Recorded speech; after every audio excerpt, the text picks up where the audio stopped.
Doctor ortho, अब दर्द भी घुटने टेकेगा। जयपुर के बगरू में सरकारी स्कूल के निरीक्षण के दौरान हुए हमले के बाद शुरू हुआ विवाद अब सिर्फ आरोप प्रत्यारोप तक सीमित नहीं रहा। एक तरफ सीजेपी नेशनल प्रवक्ता आशुतोष रांका ने हमले के पीछे बीजेपी और बगरू विधायक कैलाश चंद्र वर्मा के समर्थकों का हाथ होने का आरोप लगाया, तो दूसरी तरफ विधायक ने रांका पर बेहद तीखा हमला बोला। अब विधायक का एक वीडियो सोशल मीडिया पर चर्चा में है, जिसमें वो रांका को भाषा संभालने की चेतावनी देते नजर आ रहे हैं। नमस्कार, मैं कीर्ति भारद्वाज, चैनल 4 न्यूज राजस्थान पर आप सभी का स्वागत है। कहानी शुरू होती है बगरू के एक सरकारी स्कूल से। सरकारी स्कूलों की व्यवस्थाओं को लेकर सीजेपी की टीम निरीक्षण के लिए पहुंची थी। बताया गया कि रामपुरा की कंवरपुरा सरकारी स्कूल पहले भैंसों के तबेले में संचालित होने को लेकर सुर्खियों में आई थी। बाद में स्कूल को दूसरे भवन में शिफ्ट कर दिया गया, लेकिन जब सीजेपी की टीम ने वहां निरीक्षण का प्रयास किया तो विवाद खड़ा हो गया। आरोप है कि टीम के साथ मारपीट और तोड़फोड़ की घटना हुई और यहीं से शुरू हुई सियासी बयानबाजी। सीजेपी नेशनल प्रवक्ता आशुतोष रांका ने घटना को लेकर बीजेपी पर गंभीर आरोप लगाए। उनका दावा था कि सीजेपी पर हमला करने वाले लोग एक दिन पहले बागरू विधायक कैलाश चंद्र वर्मा के साथ नजर आए थे। रांका ने आरोप लगाया कि बीजेपी ने गुंडे भेजकर हमला करवाया।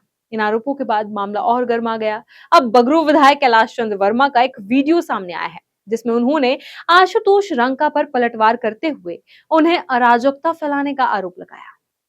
विधायक ने कहा कि रांका के साथ ऐसे लोग हैं जो हिंदुस्तान को नेपाल बनाना चाहते हैं। उन्होंने प्रदर्शन में शामिल लोगों को लेकर भी कई गंभीर आरोप लगाए। विधायक का कहना था कि उनके साथ ऐसे लोग हैं जो संसद में घुसकर आग लगाने की बात करते हैं और प्रधानमंत्री की दिवंगत मां के बारे में अपशब्द कहते हैं। इसके बाद विधायक ने सीधे रांका को चेतावनी देते हुए कहा कि अपनी मानसिकता और भाषा ठीक कर ले। यानी स्कूल के निरीक्षण से शुरू हुआ विवाद अब सियासी शब्दों की जंग में बदल चुका है। विधायक यही नहीं रुके, उन्होंने सोशल मीडिया पर इस्तेमाल की जा रही भाषा को लेकर भी रांका पर निशाना साधा। आरोप लगाया कि गांव वालों को अपशब्द कहे जा रहे हैं और बहन बेटियों के लिए आपत्तिजनक शब्दों का इस्तेमाल किया जा रहा है। वर्मा ने कहा कि समय रहते अपनी भाषा नियंत्रित कर ले। उन्होंने आगे कहा कि अगर कोई गांव में घुसकर लोगों को उकसाएगा तो फिर गांव वाले क्या करेंगे, ये भी समझना होगा। विधायक के इस बयान के बाद सोशल मीडिया और सियासी गलियारों में बहस तेज हो गई है। लेकिन इस पूरे विवाद की असली वजह क्या है? दरअसल सीजेपी सरकारी स्कूलों की व्यवस्थाओं और शिक्षा व्यवस्था में सुधार को लेकर अभियान चला रही है। इसी सिलसिले में बगरू क्षेत्र के सरकारी स्कूल का निरीक्षण करने की कोशिश की गई थी। वही निरीक्षण के दौरान हुए कथित हमले ने पूरे मामले को राजनीतिक रंग दे दिया। एक तरफ सीजेपी इसे अपने ऊपर हमला बता रही है और राजनीतिक संरक्षण का आरोप लगा रही है। दूसरी तरफ विधायक इन आरोपों को खारिज करते हुए रांका के व्यवहार और भाषा पर सवाल उठा रहे हैं।